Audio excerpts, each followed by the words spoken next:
मिट्टी क्यों जा रही है, कहां जा रही है?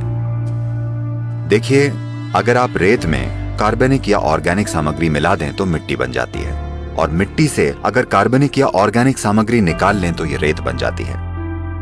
अगर आप वर्षावन में जाएं तो मिट्टी में जैविक सामग्री का स्तर 70% से ज्यादा होगा। आमतौर पर खेती की मिट्टी में जैविक सामग्री कम से कम 3 से 6% होनी चाहिए, तभी हम उसे मिट्टी कह सकते हैं। कम से कम 3%। पर आज उदाहरण के लिए भारत की 62% मिट्टी में जैविक सामग्री 0.5 या उससे भी कम है। तो वाकई हम रेगिस्तान बनने की कगार पर हैं। ये पूरी दुनिया में हो रहा है, सिर्फ एक देश में नहीं। अमेरिका में जिस तरह से खरपतवारनाशी, कीटनाशकों या पेस्टिसाइड्स का इस्तेमाल हो रहा है, हमें यह समझना होगा कि बायोडायवर्सिटी या जैव विविधता का लगभग 82 से 86% मिट्टी के ऊपरी 12 इंचों में होता है।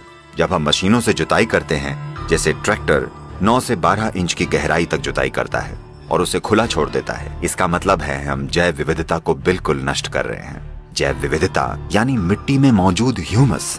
ह्यूमन शब्द ही ह्यूमस शब्द से बना है, यानी ये मिट्टी वाकई जीवित है।